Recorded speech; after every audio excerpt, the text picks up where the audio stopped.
नमस्कार विद्यार्थी मित्रांनो, अभ्यास अलर्ट या आपल्या यूट्यूब चॅनलवरती आपलं स्वागत आहे। आज दिनांक 16 ऑक्टोबर 2025। चला तर मग पाहूयात आजच्या चालू घडामोडी। तर विद्यार्थी मित्रांनो, व्हिडिओ पहिल्यापासून शेवटपर्यंत पाहण्याचा प्रयत्न करा। अतिशय महत्त्वाचे आणि निवडक प्रश्न असणार आहेत जे की तुम्हाला कोणत्याही स्पर्धा परीक्षेमध्ये डायरेक्ट विचारले जाऊ शकतात। तर बघा, आजचा पहिला प्रश्न आहे, राज्य वन्यजीव संरक्षण कायदा 1972 मध्ये सुधारणा करणारे पहिले राज्य कोणते बनले आहे? याचं योग्य उत्तर आहे ऑप्शन बी, केरळ। तर केरळ हे राज्य राज्य वन्यजीव संरक्षण कायदा 1972चा जो आहे त्यामध्ये बदल करणारे, म्हणजेच 1972चा जो कायदा आहे त्यामध्ये सुधारणा करणारे केरळ हे राज्य पहिले राज्य बनले आहे। ओके, तर महत्त्वाचा प्रश्न आहे। तर बघा विद्यार्थी मित्रांनो, पुढचा प्रश्न बघा, जागतिक विद्यार्थी दिवस दरवर्षी केव्हा साजरा केला जातो? याचं उत्तर आहे ऑप्शन सी, 15 ऑक्टोबर। ओके, तर बघा विद्यार्थी मित्रांनो, याचं उत्तर आहे 15 ऑक्टोबर। तर दरवर्षी आपण जागतिक विद्यार्थी दिवस 15 ऑक्टोबर रोजी साजरा करतो। ओके, प्रश्न क्रमांक 3 आहे, गोबी वळांटामध्ये जगातील पहिला डुअल टावर सौर तापीय ऊर्जा संयंत्र कोणत्या देशात सुरू झाले आहे? याचं उत्तर आहे ऑप्शन डी, चीन। तर चीनने हा प्रकल्प सुरू केला आहे। बघा, गोबी वळांटामध्ये जगातील पहिला डुअल टावर सौर तापीय ऊर्जा संयंत्र चीनने सुरू केला आहे। ओके, तर बघा, जगातील पहिले dual tower solar thermal plant Gobi वळांटामध्ये सुरू झाले आहे।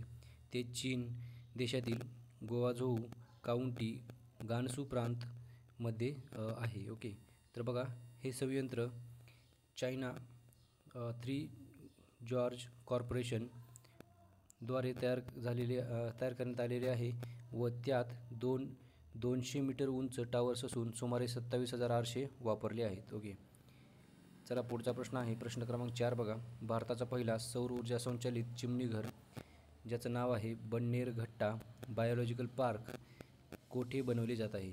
याचं उत्तर असणार आहे option D, Bangalore, Karnataka. Okay, तर कर्नाटकमधील बंगलोर या ठिकाणी भारताचा पहिला सौर ऊर्जा संचालित चिमणी घर बन्नेरघट्टा बायोलॉजिकल पार्क बनवले जात आहे। ओके, तर महत्त्वाचा प्रश्न आहे बघा, आंतरराष्ट्रीय पुढचा प्रश्न बघूयात। प्रश्न क्रमांक 5 आहे, आंतरराष्ट्रीय पर्पल फेअर 2025 कोठे आयोजित झाले आहे? याचं उत्तर असणार आहे ऑप्शन बी, पणजी, गोवा। तर गोव्यामधील पणजी या ठिकाणी आंतरराष्ट्रीय पर्पल फेअर 2025 आयोजित केले आहे।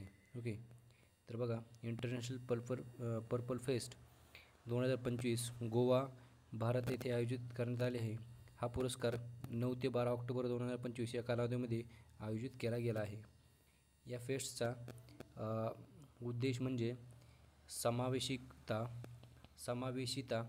म्हणजेच इन्क्लुझिव्हिटी, प्रवेशयोग्यता आणि व्यक्तींना सक्षमीकरण या तत्त्वांना पुढे नेणे हा आहे। ओके, तर उद्देश पण याचा लक्षात ठेवा विद्यार्थी मित्रांनो।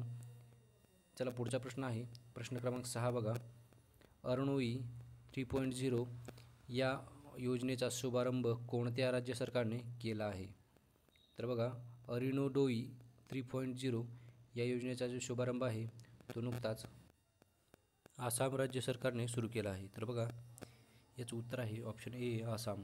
तर अरुणोदोई 3.0 या योजनेचा शुभारंभ आसाम सरकारने केला आहे। बघा, या योजनेमध्ये आर्थिक रूपाने कमजोर असणाऱ्या वर्गातील महिलांना प्रत्येक महिन्याला 1250 रुपये दिले जातात। ओके, तर बघा, पुढचा प्रश्न आहे, प्रश्न क्रमांक 7 बघा, शत्रू राष्ट्राचे ड्रोन रिअल टाईममध्ये शोधून नष्ट करण्यासाठी भारतीय सैनिकांनी कोणती प्रणाली सुरू केली आहे? महत्त्वाचा प्रश्न आहे। याचं उत्तर आहे ऑप्शन बी, सक्षम। तर सक्षम नावाची ही जी प्रणाली आहे ती शत्रू राष्ट्राचे ड्रोन रिअल टाईममध्ये शोधून नष्ट करण्यासाठी भारतीय सैन्यांना मदत करणार आहे। ओके, तर बघा, पुढचा प्रश्न बघूयात आपण। प्रश्न क्रमांक 8 आहे, भारतातील पहिला महिला क्वालिफाईड फ्लाइंग इन्स्ट्रक्टर बॅच मिळवणारी फायटर पायलट कोण बनली आहे? याचं उत्तर आहे option A, Shivangi Singh. Okay, तर शिवांगी सिंग यांनी ह्या नुकत्याच भारतातील पहिल्या महिला क्वालिफाईड फ्लाइंग इन्स्ट्रक्टर बॅच मिळवणारी पहिली फायटर पायलट बनली आहे. ओके, तर महत्त्वाचा प्रश्न आहे विद्यार्थी मित्रांनो. ओके, चला पुढचा बघा.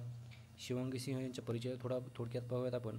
यांचा जन्म झाला होता 15 मार्च 1995 रोजी फतेहाबाद बिहार येथे. शिक्षण झालं आहे सिक्कीम मणिपाल विद्यापीठातून अभियांत्रिकीमध्ये BTech. ओके, तर सेवा प्रवेश म्हणजेच एअरफोर्समध्ये त्या आल्या होत्या 2017मध्ये भारतीय वायुसेनेमध्ये फायटर पायलट म्हणून हे या सेवेमध्ये आले होते. ओके, आणि विशेष कामगिरी केली आहे त्यांनी. 2020मध्ये राफेल फायटर जेट उडवणारी भारतातील पहिली महिला पायलट बनल्या आहेत. ओके, तर त्या भारतातील पहिल्या महिला पायलट ज्या की राफेल फायटर जेट उडवणारे आहेत त्यासुद्धा बनल्या आहेत. ओके, तर चला विद्यार्थी मित्रांनो बघा, पुढचा प्रश्न आहे प्रश्न क्रमांक 9. बघा, 70वे फिल्मफेअर पुरस्कार 2025मध्ये सर्वश्रेष्ठ अभिनेत्रीचा पुरस्कार कोणाला देण्यात आला आहे? याचं उत्तर आहे ऑप्शन डी, आलिया भट्ट. तर आलिया भट्ट यांना हा पुरस्कार मिळाला आहे. चला पुढचा प्रश्न आहे प्रश्न क्रमांक 10. बघा, स्थलांतरित मुलांना शिक्षण देण्यासाठी केरळच्या मुख्यमंत्र्यांनी कोणती योजना सुरू केली आहे? याचं उत्तर आहे ऑप्शन बी, ज्योती योजना. तर ज्योती योजना ही केरळ सरकारची स्थलांतरित मुलांना शिक्षण देण्यासाठी योजना आहे. ओके, ती सुरू केली आहे. तर बघा विद्यार्थी मित्रांनो, या योजनेचं उद्दिष्ट म्हणजे वय 3 ते 6 स्थलांतरित मुलांना अंगणवाडीमध्ये दाखल करणे, वय 6 आणि त्यापुढे सरकारी शाळेमध्ये प्रवेश मिळवून देणे आणि सांस्कृतिक आणि शैक्षणिक समावेश. बघा, स्थलांतरित मुलांचे शिक्षण आणि स्थानिक समाजाशी एकत्मता साधणे हा योजनेचा उद्दिष्ट आहे.